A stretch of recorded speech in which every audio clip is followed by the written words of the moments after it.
first game back after a triple overtime loss just 2 days ago. And on top of that, they were missing three starters. Miami certainly looked exhausted and shorthanded against the Boston Celtics, starting the game slow, but mounting a comeback as you knew they would before ultimately falling short in the second half. We'll break down the game and why they're missing their all-star point guard before we look at a possible reunion with a certain Slovenian point guard. All that and more coming up next here on Locked On Heat.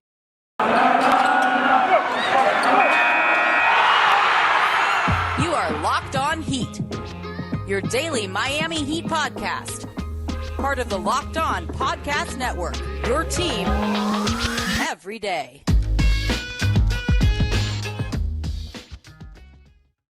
Hello, Heat Nation. It's a Tuesday edition of Locked On Heat, your daily podcast covering all things Miami Heat, however you may be listening on YouTube, Odyssey, or on your favorite podcast app. Thank you so much for making Locked On Heat your first listen every day. I'm David Ramil, and with me, as always, is my favorite chef and co-host, Wes Goldberg. No Jimmy Butler, no Kyle Lowry, of course, no PJ Tucker even in the starting lineup. A starting lineup that featured Gabe Vincent, Duncan Robinson, Caleb Martin, and Max Strus alongside Bam Adebayo, of course. It was a shaky game to start off for Miami. Duncan Robinson picked up 2 fouls within the first couple of seconds, it felt like. The Heat managed to score just 14 points in the first quarter. Eventually, they wound up coming back thanks to the high energy of Chris Silva, or at least that's what Eric Reed would have you believe. It was Chris Silva's energy, along with some convenient shooting from Max Strus, who tied a career high. But they actually tied the game at 32, and then eventually the Boston Celtics wind up figuring out, oh, you know what? We're actually better than this kind of collective team of whatever Heat players were left. They went into halftime leading the Heat by 9, and then things got much, much worse for the Heat from that point forward. They just had no energy in the second half whatsoever, no shooting, no semblance of defense. Everything just kind of collapsed on this team. Eventually, the Heat wound up losing by 30, a tough game, 122-192, the first game of a 6-game road trip. And they don't have much time to think about it because, of course, on Tuesday night, the Heat traveled to Toronto for their first game in Canada to take on the Raptors again, the team that just beat Miami after a triple overtime loss just a couple days ago. So, Wes, where do we even start with this nightmare of a game for the Miami Heat? Well, look, there's a lot of reasons that they lost this game. Number one, they couldn't score, but part of the reason they couldn't score was because they couldn't really get into their offense. It didn't really ever seem like they got into a flow, and part of the reason for that was just the turnovers. 19 turnovers leading to 24 Boston Celtics points tonight. And this has now been a trend for a couple of games now, David. And we're starting to see the importance of Kyle Lowry. The Heat have withstood absences from Jimmy Butler, from Bam Adebayo, Tyler Hero, Kyle Lowry, other points in the season really well. And that's really been the story of them. But it's not like these players don't matter. And it's not as if the Heat can withstand this just in perpetuity, right? The injuries do start to pile up and they do start to matter. And we are starting now to see Kyle Lowry's absence really impact this team in a negative way. He's now been gone from the team for 8 games for personal reasons that are family related, and that's all we know. The good news about that is, for the Heat at least, is that it's not an injury. The bad news, other than all Lowry's personal stuff aside, because we just don't know the nature of that, is that we still have no idea when he's coming back. But over the last 2 games, I mean, you look at that Raptors loss, and it was turnovers in that game too. The Raptors scored 17 points off of turnovers in that game. Boston, like I said, 24 points off of turnovers at this game. Both of those are way above the average points off turnovers Miami allows per game, 16.3 for the course of the season. Just under 15 turnovers a game for the Heat on average this season. Those numbers are even lower when Kyle Lowry is on the court, right? Without Lowry, this offense is starting to unravel a little bit. And I know you could point to the absence of Jimmy Butler as well. They didn't have their top scorer, the guy who could just go get you a bucket. The running game type of aspect of their offense just wasn't there tonight. It was all just a bunch of lame duck passes, basically, for the Heat tonight. But to me, the big takeaway is, boy, do they need Kyle Lowry back, and soon. Well, it just looked rudderless for most of that first quarter. I mean, for first quarter and then most of the second half. By the second half, I mean, they looked pretty beaten even by the third quarter, and it felt impossible to mount any kind of comeback. we've seen this Heat team come back from double digits before, and they kind of mount a comeback. They get to the free throw line. They get a couple big shots from Duncan or Tyler or somebody. There just wasn't anybody available tonight. They just didn't seem to have any kind of real purpose. And I hate to keep quoting Eric Spoelstra on this, but the word he loves to use is intent, right? Nobody on offense moved with any kind of real intent, except for a brief glimmer of hope in the first half. Again, in between the end of the first quarter and about midway through the second quarter, when Miami was able to tie the game at 32, it seemed like all of a sudden, all right, Miami's in this. They get a couple key stops here. They move with the ball. They start making the right pass. They're getting a couple big shots here and there. That just wasn't the case for most of the game. It just looked so empty. I don't know how much they had left in the tank after the Toronto loss. I don't know if it was missing, just PJ Tucker or Jimmy Butler or Kyle even, because, I mean, you're right. They didn't seem to have anything. And to your point, or your last point anyway, as much as they miss Kyle, you certainly think with Jimmy in the lineup, at least they have some kind of a semblance of a go-to player, right? Somebody they can get to slow the game down and say, you know what, we don't care what Jaylen Brown or anybody on the other side of the ball does. We're just going to be able to control what we can, get to the line, et cetera, et cetera. 7 out of 10 at the line, only 10 free throws for this team. They certainly took enough 3-pointers. The lack of shooting wasn't quite the issue a lot of people might point to. They were 17 of 44. They shot 39% basically from 3-point range. Not great, perhaps, and hit that mark of 40, which has been sort of the formula with Jimmy Butler out. Right, but yet they still didn't have much of an offense. And Bam wasn't nearly as aggressive as we would have liked. I know he got into some foul trouble early on, especially in the second half too. He picked up a 4th foul early in the third quarter, and then from that point, things just kind of deteriorated even further for the rest of the team. They just didn't have anything. Duncan didn't have it going. Max was the brief highlight of the game, but other than that, they were just missing any kind of real structure to this team. I'm not sure if PJ Tucker would have made a difference, but certainly without Jimmy and without Kyle, they just didn't lack any. They had no identity whatsoever. Yeah, and I think PJ Tucker's difference would have been obviously the defensive end, because that's what he's known for. But you look, Jaylen Brown, 29 points, Jason Tatum, 20 points. It would have been nice to have Jimmy Butler and PJ Tucker in this game, your two best wing defenders, guarding the two Celtics stars. Caleb Martin did a fine enough job. I didn't think he was I don't think he was great. Miami still switched and played a lot of zone. So they were switching a lot of times. They were playing a lot of zone at times. A real heavy dose of zone tonight. I don't know. I guess it was just what they had to do given the absences, but I didn't love that as a coaching move. It just felt like the Celtics knew exactly what the Heat were doing every single possession defensively, and they were able to capitalize on that. And look, if it wasn't for the Celtics having their 5 starters, I think the Heat would have won this game. Like the Heat bench outscored Boston's bench. It was just their starters were totally annihilated by the Celtics. And I know the Celtics got out to that quick 15-point lead. The Heat tied the game in the middle of the game there. And then the Celtics just went right back with one more run and just closed the door on them. And by midway through the fourth quarter, both teams emptied their benches, and that was it. Right. So, look, I don't know that there's a whole lot to take away from this game other than the fact that you just got to get your guys healthy. And when you're playing your third game in 4 nights and you're unhealthy and you're sort of limping in on to start this road trip, it's still tough to win games. In Boston, they're a really good defense, and you got to give credit to them too. For a big reason Miami's offense couldn't get going is because the Boston Celtics are 4th in defensive rating, and they've been 1st in defensive rating over the last 3 or 4 weeks. So this is a tough team that the Heat are playing at a tough time, and that might be ultimately the reason for the loss more than anything. There was a lot of perhaps over switching at times too, and maybe that zone led to some weak spots in the defense. I think they only shot 16 of 42 from the 3-point line, 38%, which is a pretty good average, of course. But they, the only 16 made 3-pointers. Most of their damage felt like it was coming from the mid-range game, especially Jaylen Brown, Tatum to some degree. But they were able to get to the rim to find those kind of weak spots in the defense and attack them with purpose. So something that Miami just couldn't do all too steadily or consistently. So a tough loss. Let's see if they bounce back. According to Heat broadcaster Eric Reed, it seems like Jimmy Butler and PJ Tucker are likely to make their return tomorrow to the starting lineup. So hopefully Miami will have a little bit more purpose and a little bit more perimeter defense as well. But we'll get into a new segment later on in the show before we talk about a possible reunion with none other than Goran Dragic. But I did want to tell you about a new sponsor of the show. We all have unique lives, whether you are invested in crypto for the first time this year, own an up-and-coming small business, or are raising rambunctious twins. Luckily, TurboTax Live has experts who can answer your tax questions, walk you through the whole process, or do your taxes for you from start to finish, no matter your unique situation.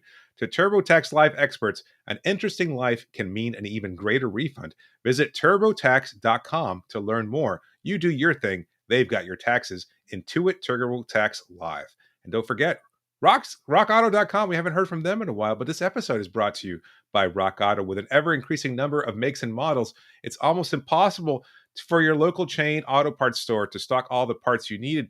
Why endure often pointless or seemingly intimidating questions from the person behind the counter who orders parts in their computers when you've got computers on your phone or at home, which means you've got access to a family-owned business? That's rockauto.com. They've been serving auto parts customers online for 20 years. They make everything so easy with their incredible website. You can just go find the parts you need with just a few easy clicks, and you save time and you save money. Who doesn't want that? It's so convenient. I know I was looking for parts for my wife's car, just a few clicks away, got the parts I needed, and was able to install it myself, saved hundreds of dollars. I felt great about myself, saved money, and made the car look good too. So if you want to Humble save a brag. little money, yeah, well, hey, man, I can do it. So can you. I am certainly I can't do no it. auto parts expert. Yeah, I changed the tail light like a badass. I was incredible. Anyway, go to rockauto.com right now and see all the parts available for your car or truck. Right, Locked On in there. How did you hear about it section so they know we sent you. Amazing selection, reliably low prices, all the parts your car will ever need. That's rockauto.com. Thank you for making Locked On Heat your first listen every day. The NBA trade deadline is Thursday, February 10th at 3 p.m. Eastern, and the Locked On NBA podcast will be covering it live from 2 p.m. to 4 p.m. Join Kim Becker, John Corrales, and Locked On Fantasy Basketball host Josh Lloyd to get analysis of every blockbuster move. Subscribe to Locked On NBA, YouTube, and turn your notifications on so you know when they go live. And also make sure you turn your notifications on to the Locked On Heat YouTube channel to know when we go live after games. All right, let's whip up some blame pie, David. So here in this segment, we usually in the second segment after games, we'll hand out some player grades, report cards. I put on glasses, a bow tie, sometimes a jacket, but I'm switching it up. We're doing a new type of segment here. We're going to whip up some blame pie, kind of hand out blame for the Heat's loss tonight. And I want to start with Bam Adebayo. And he's going to get 40% of this blame pie because this was one of those games that was just begging for Bam Adebayo to step up and take over. And you talked about it on the Monday show, how you would like to see him channel some of that Jimmy Butler, even be a little bit more like Pascal Siakam maybe from Toronto, and just be more aggressive. And hey, you know what? If you're being too aggressive, that's not bad. And on a night like this, I would have taken too aggressive from Bam Adebayo. He had just 12 points tonight on 11 field goal attempts. You compare that to the rest of the roster, 19 field goal attempts for Max Strus, 10 for Gabe Vincent, 11 for Caleb Martin, 18 for Tyler Hero. Why is Bam Adebayo only taking 11 shots tonight? There are some things there that are a little interesting. Miami going with some double big lineups because they just had to. But I'm not a fan of the double big lineup. I don't think it's a long-term answer for Miami. But in this game, I actually thought it worked a little bit. I thought it freed up Bam a little bit when he was playing next to Chris Silva and Dwayne Dedmon so that he didn't have to guard Boston's front court players. And he could just sort of be this free-ranging sort of forward. And even with those minutes in those double big lineups where he wasn't asked to do so much defensively, he just wasn't really the guy they needed offensively. So I'm giving 40% of this blame pie to Bam Adebayo. I'm giving 30% to Tyler Hero for much of the same reason. Hero is more aggressive, though, but this was a game, again, begging for one of Tyler Hero, Bam Adebayo to just step up and take over. Yeah, I mean, Adebayo with only 3 free throw attempts, half as many as Al Horford. Al Horford taking 9 field goal attempts, most of those from beyond the arc as well. So, it's just, I don't want to keep bagging on Bam. I know a lot of people were not necessarily critical, but I think it's swayed too much one way or the other whenever he has a bad game. But in this case, I think you're absolutely right. Like, you're missing Jimmy Butler, you're missing Kyle Lowry. And then there's kind of this realization where you have to know somebody has to do more. Somebody has to be better.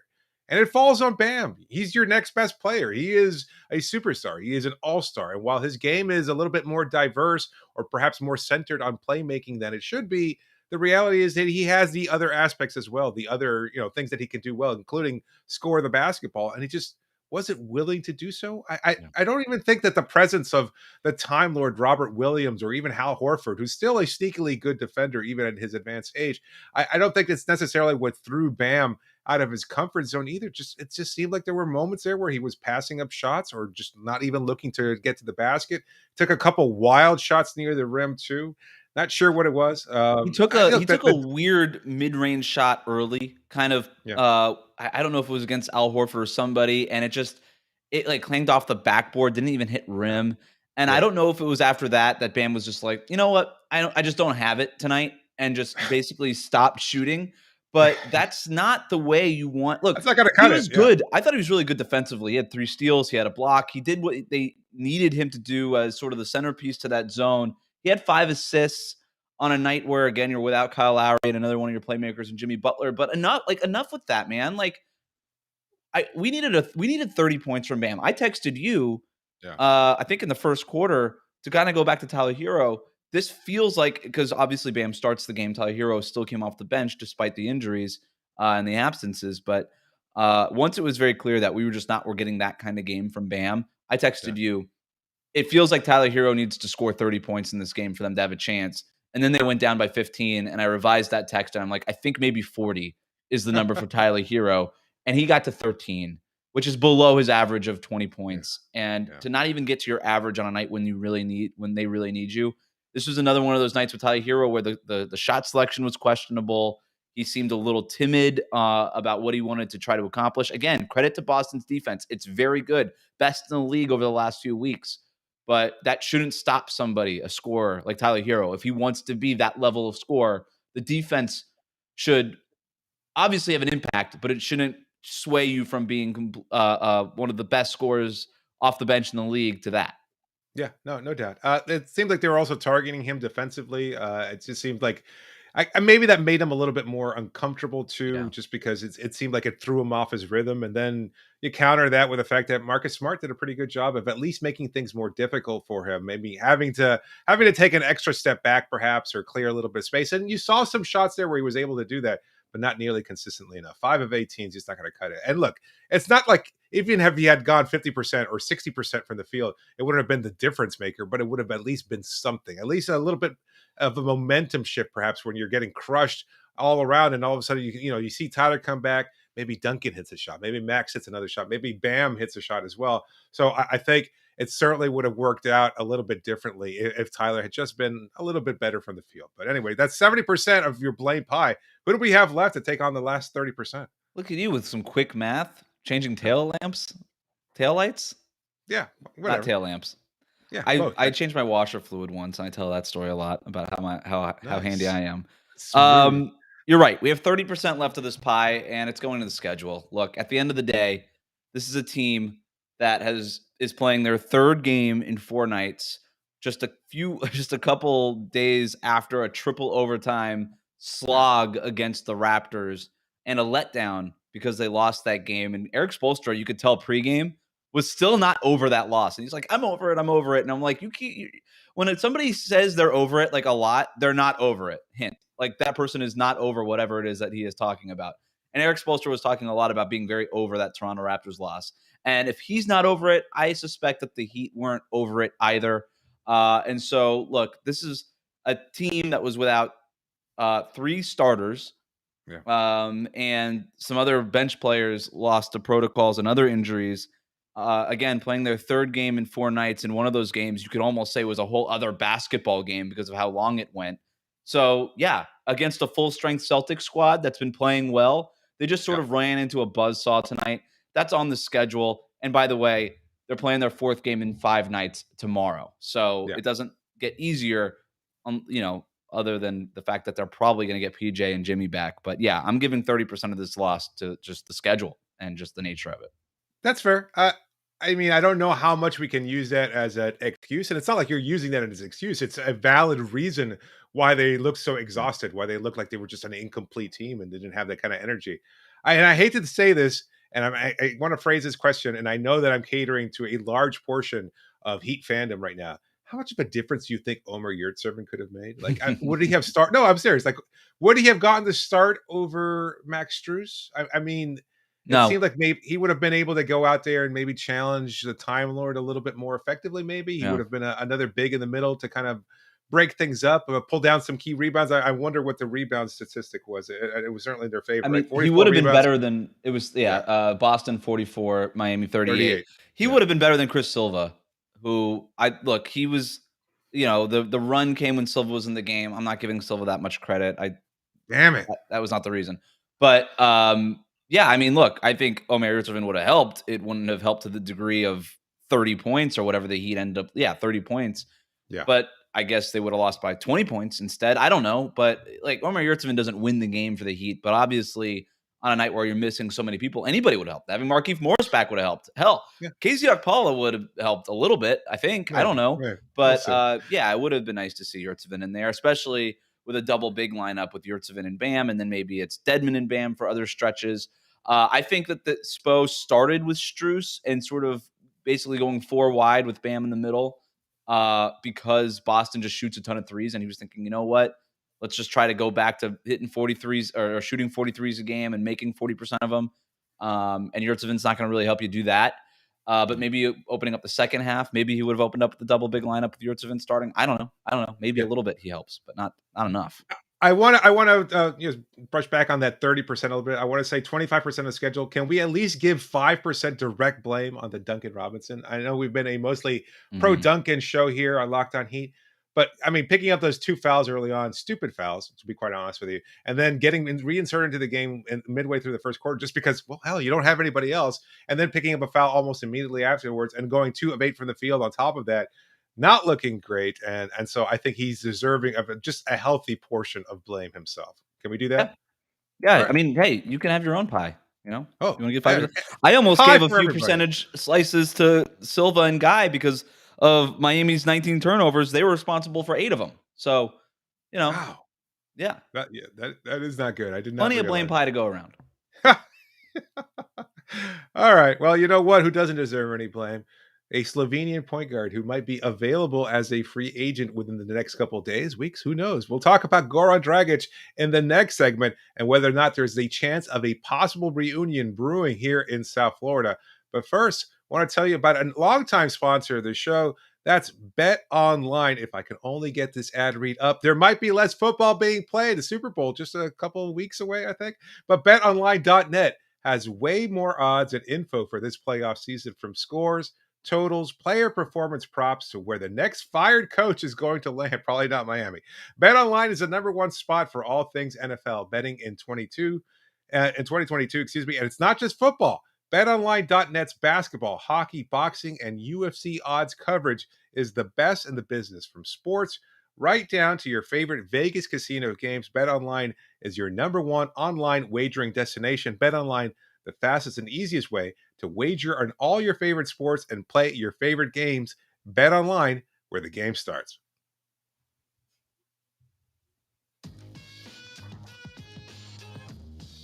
Just a reminder that you can always reach us via email at lockdownheat@gmail.com or via Twitter using the hashtag AskLOHeat. Be sure to please subscribe to the show and leave a review. You can do so on Spotify, and of course, you can do that on iTunes. You can always leave comments on YouTube. We get so much feedback from so many people who have been watching the show. We've got about 1,500 subscribers so far. That's great. Keep up those numbers. Let's go so we can reach as many people as possible, because we feel we're providing the best possible content we possibly can to cover your favorite team, the Miami Heat. But speaking of favorites, a longtime franchise favorite might be available as a free agent sometime soon. Doug Smith of the Toronto Star reporting that the Toronto Raptors are nearing a potential trade of Goran Dragic. Not sure to whom, not sure to which franchise. They might be even willing to include a first-round pick just to be able to take Goran's salary off the books, because they are over the salary cap and paying the luxury tax, something that they are averse to do.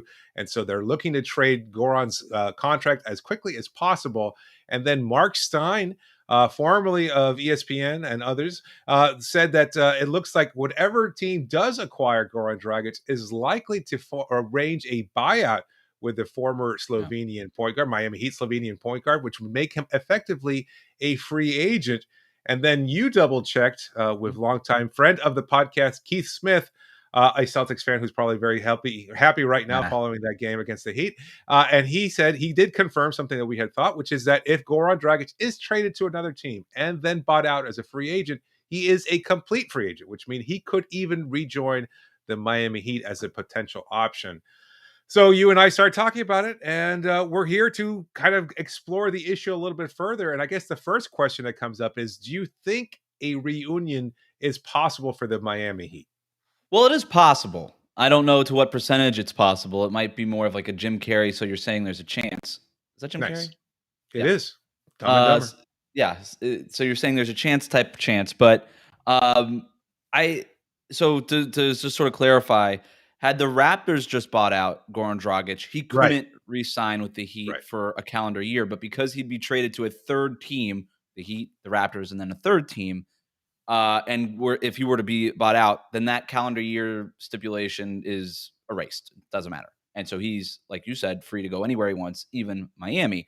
And of course, I know a lot of Heat fans might have that memory of Goran Dragic being at the arena for the Heat game on Friday night before his team, the Raptors, were supposed to play Saturday night. He was there for the Clippers game Friday night, just cheering on his old team, it seems. Well, and so, yeah, is there still love between Goran Dragic and the Miami Heat? I think very clearly there is. And even Dragic, after getting traded, was very complimentary of the Heat, very understanding of why they made the move and all these things. It doesn't really seem like there are any hard feelings after the split. But I don't think it's likely that there's a reunion in the cards here, because the fact of the matter is I don't know how much playing time Goran Dragic would get in Miami. All the things that he did in Miami were great, but he's not the same player he was even 2 years ago during the bubble. That much has been clear. And defensively, the same concerns that plagued the Heat in the playoffs last year would still be there. So can you play Goran Dragic next to Tyler Hero off the bench? I don't know. I don't think you can in a playoff matchup. Can you play him next to Duncan Robinson in certain situations? No, I don't think you could. Not in high stakes type of environments, because defensively they're just a little too soft at the point of attack, and they can get targeted off of switches and things like that. That's the reason they went out and got Kyle Lowry in the first place. And because of all of that, are we sure Goran Dragic would get minutes over Gabe Vincent, who's been awesome for them lately and is better defensively right now than Dragic is? And by the way, you're not missing a whole lot of scoring lately with Gabe Vincent. Would Goran Dragic be great in the locker room? Would he be willing to accept any role with Miami? Absolutely. 100% he would. If he really wants to come back to Miami and live in Miami and just be back in South Florida, yeah, that would be maybe the only reason he signs with the Heat after a buyout. But there are reports right now out of The Athletic from Mark Stein himself on his Substack that you should subscribe to and read because he's good. The Ringer saying like, hey, the Lakers could be interested in Goran Dragic. The Clippers could be interested in Goran Dragic. LA Sunshine, very similar. And you know what they have that the Heat don't? Minutes at point guard. He could start for them at point guard depending on what goes down. So I don't know. Let's break that down. Okay, so I think, and we're totally supposing here what Goran is thinking. Mm-hmm. What is his ultimate goal here? And I don't think it's playing time. Like, he's accomplished enough as an individual player. I don't think he was willing to accept a 6-man role here in Miami. He certainly was willing to accept it during the 5 games in which he played for the Toronto Raptors. I think he understands that he's towards the tail end of his career. All he wants to do is win. He's not going to win with the Clippers. He might win some with the Lakers, depending on what they were able to accomplish. If they get healthy, if they make a trade, if they're able to, of course, get the very best of LeBron James and Anthony Davis for a deep postseason run. But who knows? I think their path is certainly a little bit more difficult. I think if he wants to win a championship, I would say that there's a pretty good chance maybe he would join the Brooklyn Nets or a team like that, maybe in the Eastern Conference. But if you're going to do that, well, why not take a spot with a team that you know best? That if you're just going to be the 14th or 15th guy on the bench, and you know you have a comfort level with Jimmy Butler, with all the other guys on this team, etc., why wouldn't you take a role with this team? I think his ultimate goal is winning a championship. And if that's the case, Miami has as good a chance of anybody, realistically. I don't think, maybe, I don't even think there's a spot for him in Phoenix unless they cut, Elfrid Payton? I guess they would have to do so in order to acquire Goran Dragic. Yeah, I mean, I guess that's a possibility. He could kind of fix a relationship there that went south and went sour pretty bad. He had a start to his career there. He had the best years perhaps of his career Dallas? in Phoenix. I mean, There's there's been that the opportunity. connection. Sure. Mavericks are solid. I think what he'll do is obviously, I think, wait until after the trade deadline because first of all, he might not get traded until the trade deadline. That even Sure. though these reports are a week out, but Jalen Brunson could get traded from Dallas. There's been some rumors about that because they might not want to pay him as a restricted free agent this summer. And if that's the case, they're going to have a huge need for backup Wow. point guard, Maybe. Yeah. or starting point guard, depending on what alignment they go on. So I don't know. I think there's a lot of options. Maybe you're right. Maybe I'm waving off the Heat possibility too easily. I thought for sure he would want playing time, but you might be right. Maybe he's just looking to take a ride to a championship. I don't know. Yeah, no, the way he's always spoken so glowingly about Miami Heat culture, and then even just talking about South Florida and the comfort level for his family here, etc. I don't think he wants to move anywhere else. I don't think he wants to go anywhere. Like he's even been working out here over the last Yeah. month or so. I know he spent some time in Slovenia, but I mean, now that he's back in the States, he was working out at the FTX Arena just like old times, and it could kind of just slide right in there. Now, you and I also talked about what it would take in order for him to do so. He can't just sign a two-way contract like Kyle Guy because of his veteran experience. He would have to get a prorated contract for the rest of the season, which means that you would probably have to clear some salary cap space, maybe sending out KZ Okpala for a second round, along with a second round pick that might never convey or something along those lines. I think it Just to would clear up. more likely be Markieff Morris, only because when you really get down to brass tacks, Markieff Morris, his minimum is worth more than KZ's because he has more experience in the league. And Right. so and obviously he hasn't played for Miami. They don't really necessarily need Markieff Morris. I think he'd be helpful, obviously. But yeah, I think that would be the case. Even if you were to, let Chris Silva's 10-day expire, you're still looking at a prorated minimum. Now, the Heat could let Silva's 10-day expire. You still need to promote Caleb Martin. The Heat will not just let Silva expire, sign Dragic at the end of March to a prorated minimum, just tell basically Dragic, hey, hold tight for a month and a couple of weeks and we'll sign you. Right. Right. Because if you don't promote Caleb Martin to the 15-man roster, if you basically give Goran Dragic that spot, then Caleb Martin is not eligible for the postseason. He wouldn't be able to Right. play in the playoffs. So that's not an option. They would have to clear a spot. Most likely it would be either KZ or Markieff. They would explore their options, but there's ways to do that. They could just attach money, just cash money, not even a pick. Sometimes teams will just do that for cash. Yeah. They could find a way to do it, but yeah, I don't know. I'm all for it, man. You know me. This Sure. season's been nothing about good vibes, and I think bringing back a guy like Goran with that comfort level, his friendship with Jimmy and others on that roster, I think it would be great. Just a nice chance for him to be able to continue winning towards the tail end of his career. If he's going to call it a career at some point soon, and it's likely that he will, why not do so with a team that he had some incredible success with and some long-lasting friendships and relationships with? So in any case, we'll move on. We'll wrap up today's episode, and then, of course, we'll be recapping tomorrow's game against the Toronto Raptors. Hopefully that won't be a triple overtime loss. Thanks so much for making Locked On Heat your first listen every day. Remember that every episode is always free and available wherever you get the show. So make sure you subscribe to get the best coverage available. Make sure to also check out Locked On Bets, your daily one-stop shop for all of your gambling needs. Locked On Bets, hosted by your boy Q, and expert analysis and insight from Lee Sterling. This is David Ramil signing off for now. Thanks so much for joining me, Wes. Wrap it up, E.